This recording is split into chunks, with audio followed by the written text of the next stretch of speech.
Assalamualaikum warahmatullahi wabarakatuh.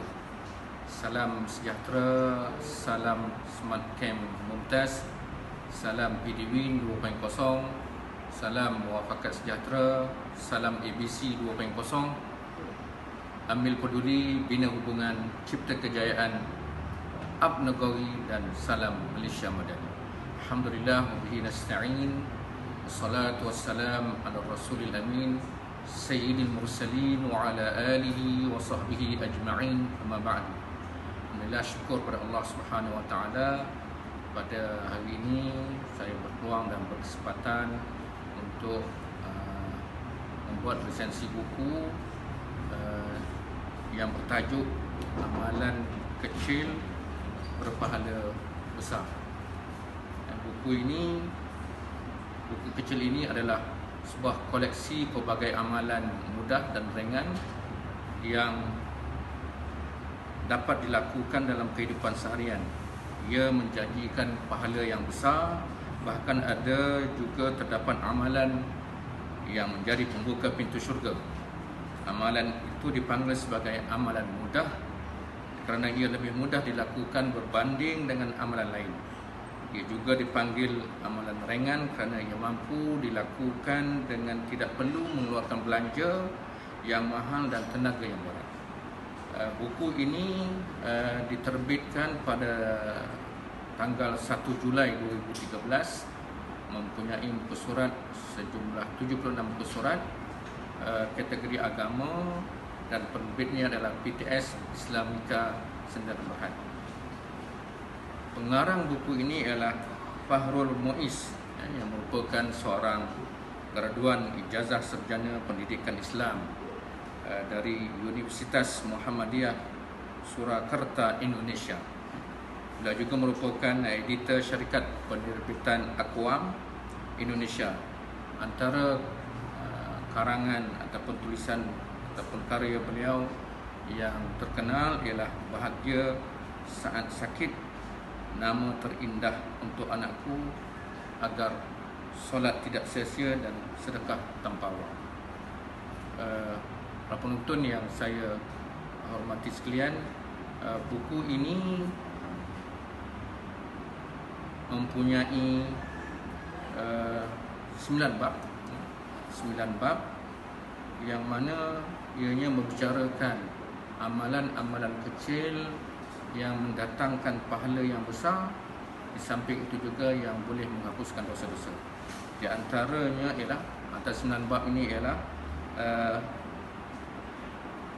dalam kategori wuduk dan solat. Kalau dapat saya nyatakan di sini beberapa amalan yang menyatakan mempunyai pahala yang besar, itu ialah antaranya ialah menyempurnakan wuduk, berjalan kaki ke masjid, mengumandangkan azan, mendengar azan, berdoa selepas azan, mengaminkan bacaan imam dalam solat, membaca Rabbana walakal hamd. Itu antara yang termudah lah tu. Apabila kita beraktidah, selepas itu imam menyebut sami Allahu liman hamidah, maka kita pun menyambungnya dengan Rabbana walakal hamd. Seterusnya menunaikan solat duha, solat sunat 2 rakaat sebelum subuh, yang menyatakan lebih baik daripada dunia dan segala isinya. Kalau kita dapat melakukan amalan ini cukup bagus. Dan juga duduk di tempat solat, itu di antara beberapa amalan yang dinyatakan dalam buku ini, buku Amalan Kecil Berpahala Besar ini, oleh pengarang Fahrul Muiz ini, yang agar kita sama-sama dapat membacanya dan seterusnya melaksanakan ataupun mengamalkannya lah. Dalam bab yang kedua, pengarang juga membicarakan dalam kategori amalan kecil berpahala besar ni dalam kategori puasa. Puasa ini antaranya ialah puasa hari Arafah, puasa Ashura, puasa 6 di bulan Syawal dan sebagainya. Manakala bab yang ketiga ialah dalam kategori sedekah. Dalam kategori sedekah yang antara lainnya memberi minum kepada binatang. Memberi minum kepada binatang ni termasuklah memberi minum kepada sama ada binatang ternakan, binatang yang yang boleh dimakan atau tidak boleh dimakan, ataupun yang tak boleh nak yang tak boleh nak sentuh. Contohnya kita memberi minum kepada anjing, maka Allah akan memberikan ganjaran yang besar kepada kita. Dalam bab yang keempat juga, pengarang buku ini membicarakan mengenai amalan kecil berpahala besar ni dalam kategori membaca Al-Quran. Umpamanya membaca surah Al-Ikhlas. Surah Al-Ikhlas kalau kita baca 3 kali, menyamai kita membaca satu Al-Quran. Lepas itu juga membaca ayat kursi dan seumpamanya.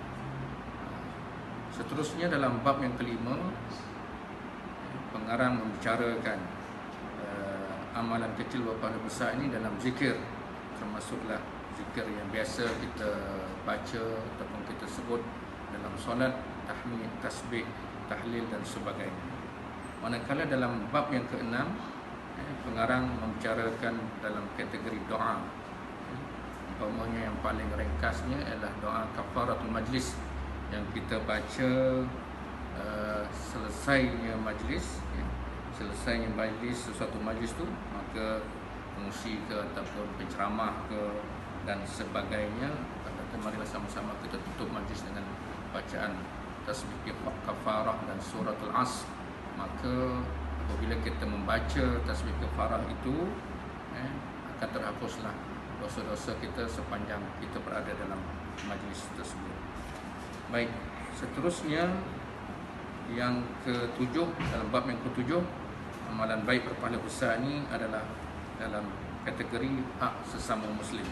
Antaranya ialah mendoakan orang yang bersih, memenuhi undangan, mengiringi jenazah, yang antara lain juga yang paling mudahlah kita berjabat tangan dengan sesama Muslim yang dibenarkanlah.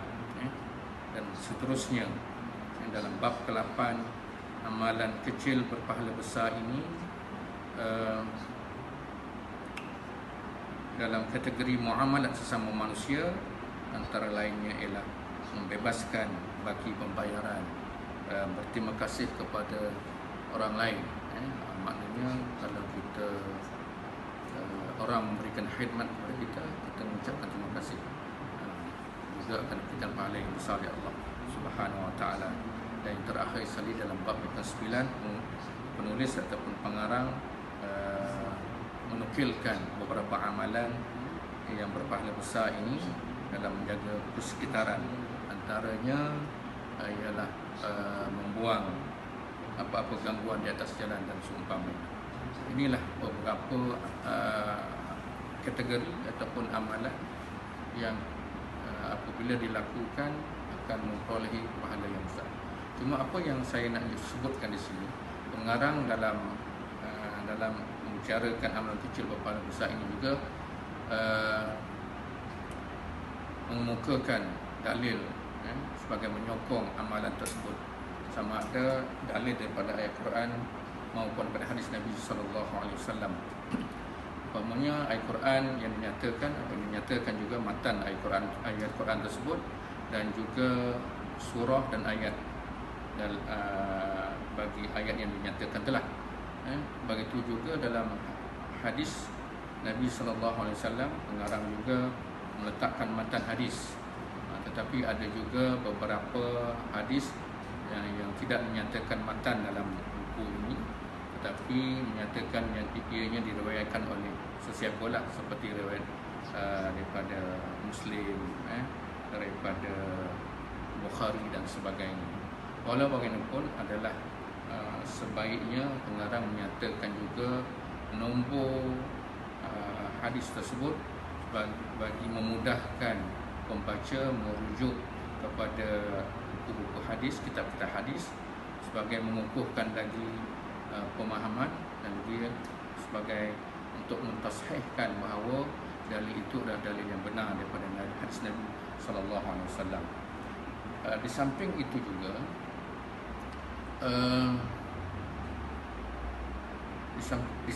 juga dalam buku ini, buku amalan kecil berpahala besar ini,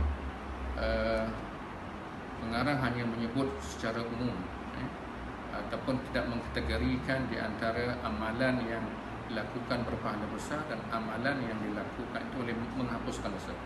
Kemungkinan adalah cadangan saya, mungkin pengarang juga boleh membahagikan dua kategori. Yang pertama sekali kategori amalan yang berpahala besar, yang keduanya amalan yang boleh menghapuskan dosa.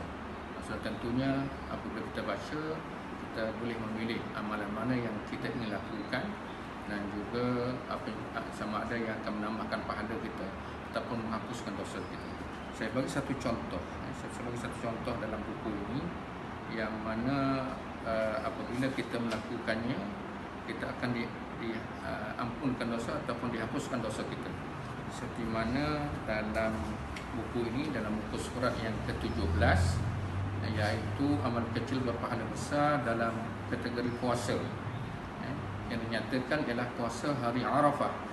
Puasa bukan amalan yang berat untuk dilakukan kerana manusia dikurniakan kemampuan bagi menahan lapar lebih daripada 13 jam. Tidak pernah kita dengar sebarang berita tentang orang meninggal dunia kerana berpuasa. Walaupun puasa satu ibadah yang ringan, puasa memiliki ganjaran yang cukup besar ataupun yang luar biasa. Contohnya puasa pada hari Arafah, iaitu puasa pada 9 Zulhijjah. Abu Qatadah menerangkan Rasulullah SAW ditanya tentang puasa Arafah.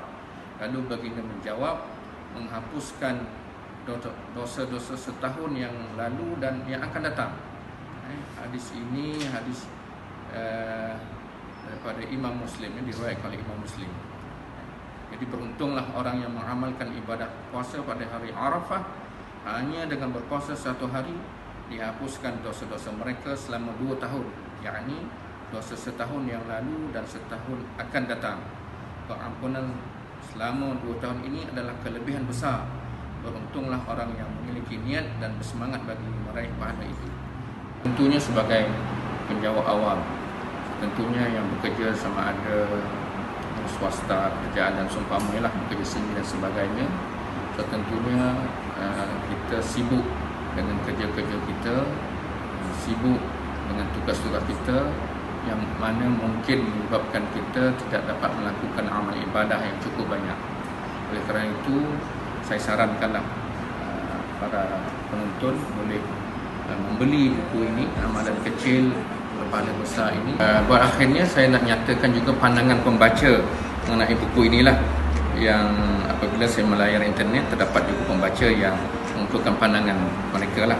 Antaranya yang pertamanya daripada Puan Sarina Ramli ini menyatakan buku ini dalam perkara-perkara kecil dan mudah untuk dilakukan bagi meraih pahala dan menghapuskan dosa. Sesi yang kecil sesuai diusung bersama-sama ke mana-mana untuk dibaca berulang-ulang dan membantu kita istiqamah insya-Allah.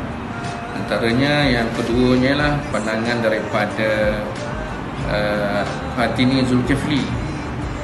Dia kata buku ini, lepas baca buku ini aku macam alahai senangnya nak buat pahala.